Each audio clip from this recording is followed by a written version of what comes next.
La Suprema Corte de Justicia de la Nación declaró vigentes las reformas a la Ley Estatal Electoral de Nuevo León aprobadas por los diputados locales el pasado 29 de junio, lo que representa un revés legal para el gobernador Jaime Rodríguez Calderón.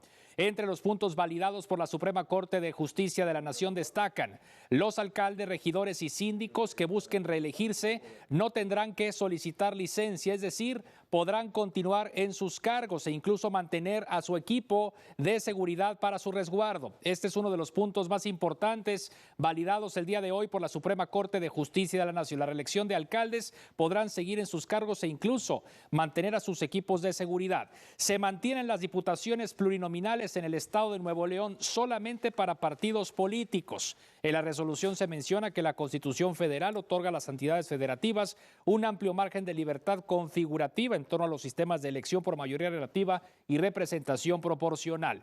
Otro punto: los ministros rechazan que los candidatos independientes tengan acceso al principio de representación proporcional en el reparto de diputaciones locales, al señalar que no se pueden equiparar con los candidatos postulados por los partidos políticos. Son, digamos, los temas de mayor interés para la ciudadanía. También se discutieron y se aprobaron algunos otros puntos, como la paridad de género. Se resolvió que no será horizontal, es decir, cada partido político decidirá a dónde va a competir con una mujer al frente. Es a grandes rasgos lo que se discutió el día de hoy y que se aprobó pues en la Suprema Corte de Justicia de la Nación, una sesión maratónica la que se desarrolló este jueves allá en la capital del país, y como le digo, lo que representa un revés legal para el gobernador del estado, Jaime Rodríguez Calderón. ¿Por qué un revés legal? Aquí nos acompaña Arturo Salinas, el coordinador de los diputados de Acción Nacional. Diputado, ¿cómo está? Buenas noches. Gregorio, muy buenas noches. Gusto estar aquí. Gracias por acompañarnos. Bueno, ustedes estuvieron pendientes de todo el desarrollo de esta maratónica sesión de la Suprema Corte. Así es, estuvimos desde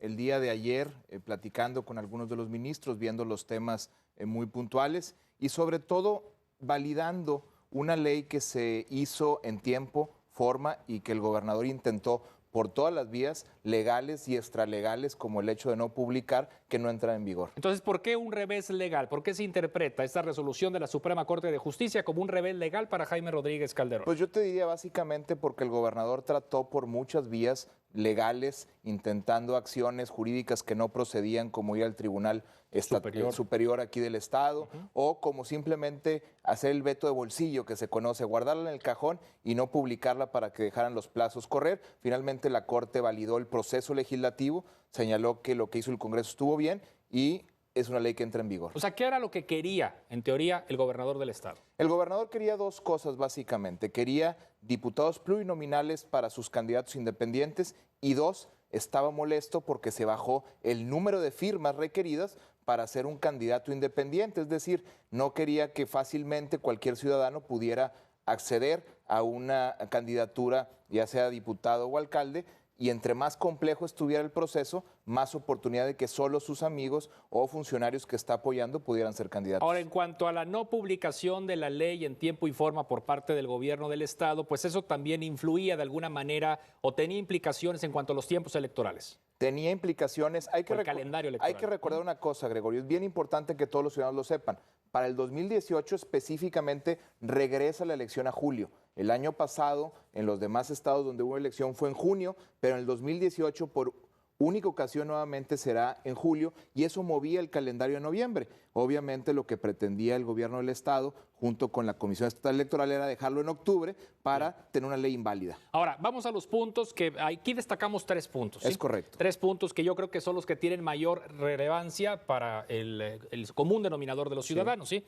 Uno tiene que ver con la reelección de alcaldes. Ustedes en el Congreso habían dicho que los alcaldes que buscaran la reelección tendrían que dejar o separarse del cargo. Digamos que de todo lo que se aprobó en la Suprema Corte, este punto en lo particular difiere de lo que ustedes manejaron en el Congreso. ¿Es así? Es correcto. Nosotros decidimos poner la separación de los alcaldes un día antes de que iniciara la campaña porque fue una solicitud de los ciudadanos. Había como mucha inquietud del uso de recursos públicos, que si los guardias de seguridad, que si los vehículos blindados en los que se mueven algunos alcaldes, hubiera sido un desvío de recursos o no. Sí. Al final, con esta presión ciudadana, nosotros habíamos decidido que se separaran. Pero la Suprema Corte Corte lo que dijo es el principio que tiene que ver con la reelección es la validación de un puesto y por lo tanto debe de continuar en el cargo y no hay mal uso de recursos públicos si continúa con sus equipos de seguridad, etcétera. Es como una especie de referéndum, pues. O sea, la lectura de una reelección es como... Como sucede en prácticamente todos los países donde hay una reelección, el funcionario hace campaña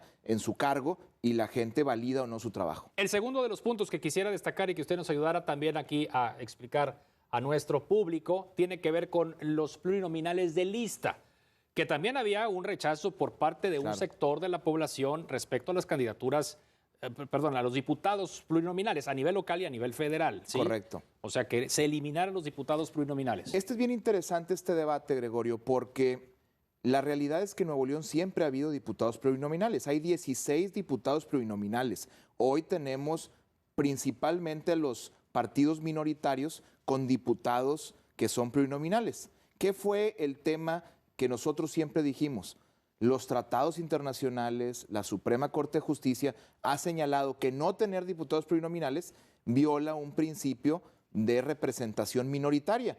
Y lo único que se hizo para lograr tener un Congreso paritario, es decir, la misma cantidad de hombres y de mujeres, es que hubiera una lista en donde los partidos políticos pudieran poner hombre o mujer para lograr tener un Congreso paritario y eso lo validó la Corte. Pero es un poco así como el que costo-beneficio, es decir, pues cuánto nos cuesta cada diputado y cuál es el rendimiento que tiene cada diputado. Sí. O sea, yo pensaría que sea de elección de voto directo o sea por la vía de representación proporcional, en la medida en que dé resultados, dices, bueno, totalmente. Pues vale la pena, ¿verdad? Yo había sido muy enfático. Pero si la mitad no trabaja, dices, bueno, había pues sido muy enfático en decir, desaparezcamos todos los plurinominales, es lo que la gente quiere. Desafortunadamente, quien la llevaría serían las minorías y la Corte ha dicho que sería inconstitucional no tener esa representación. Pero es cierto, trabajan o no trabajan, somos productivos o no, y eso puede suceder en alguien de mayoría o en un plurinominal. Y bueno, respecto a los pluris, con el tema de los independientes, ya los limitan a los independientes. O sea, los independientes no puede haber diputaciones plurinominales. La Corte dijo que no por una razón que es muy sencilla, que ya había señalado en elecciones anteriores.